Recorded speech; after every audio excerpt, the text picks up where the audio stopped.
He got me. That's a pretty good fish. It's all right. Good fat fish.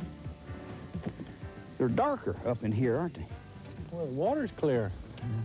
Boy, look at Brings that. out- He is so fat. Look at that. Just fed. Crawdad. Feel him in there. Feed him in there. Might be a hardback minnow.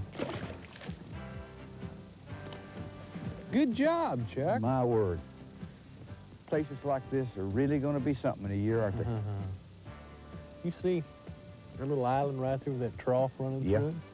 Place like that, you know, it's not much, but just that little depression behind there, water comes up 3 or 4 foot, that's going to make that a hot spot. Well, see, if it's 4 feet low now, so it comes up to there, and they're going to raise it another, 7 feet, so it's 11 feet.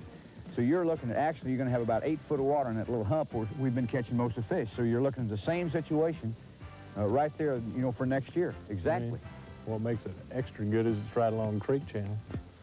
Anytime you got a hump along a creek channel, it's a potential hot spot for some big fish. Areas like this can and probably will be the hot spots of the future. But if you can't find them, you can't fish them. Regardless of whether it's a stage-fill lake like this or another impoundment that's low due to irrigation, hydroelectric drawdown, or just plain low water, it's important to mark those areas you want to return to. Regardless of how well these two anglers know this lake now, when it's approximately 8,000 surface acres, it'll be a whole new ball game later this year when it reaches its final size of 10,540 acres. Take pictures, take notes, but best of all, learn to use a map and compass to mark next year's spots. For the sake of illustration, we'll use this hand-drawn map. First, establish north and indicate it. Then, just like when using a regular map, place the map under the compass and rotate the map till the north arrow is lined up with the north-south section lines. The map is now oriented. Now, pick out 3 landmarks that are permanent and will be visible when you return, like a water tower, a bare spot on a point, or a high wire. Now, take a sighting and record your bearing on the map. The water tower is 270 degrees from where you are. The bare spot on the point is 180 degrees, and the high wire is 120 degrees. When you want to return to this area, sight all 3 landmarks and maneuver your boat into position, using the compass to find your recorded bearings. The flooded pond dam or high spot you want to fish is now right under you. This triangulation will work for any impoundment or lake, regardless of age. Day 2 of the Skiatook trip, and the weather's changed, and the fishing will too. Benny, it's a whole lot different today than it was yesterday.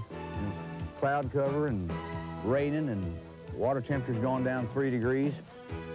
What do you think they'll do with it? I don't think it's going to get any better, Chuck, that's for sure.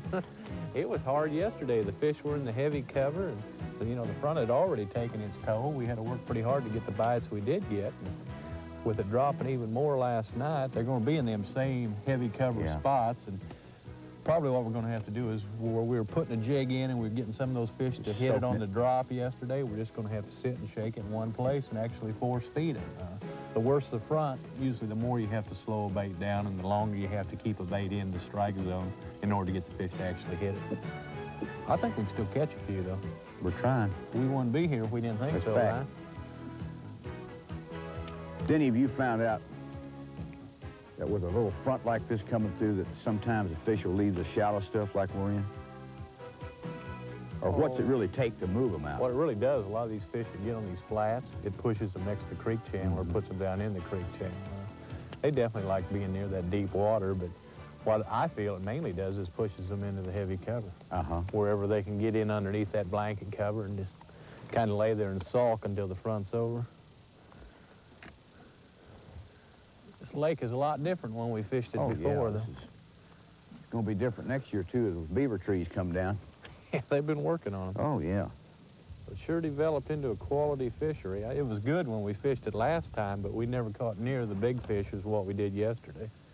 Well, a lot of that, I hope, is that people recognizing the fact that they, as close as this is to, metropolitan area and as much pressure as there is, they've just got to put these fish back and pay attention to that, length limit. Just have to.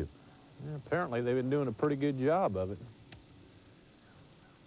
It's a good fishery. It just shows you what certain agencies can do if they, you know, use their heads and protect the species a little bit. And you've got to this close to, like you say, Tulsa. If they had a free reign, it wouldn't take long and this place would be fished out. Oh, yeah. The Bassmasters will be right back with more cold front bassin'. Don't go away.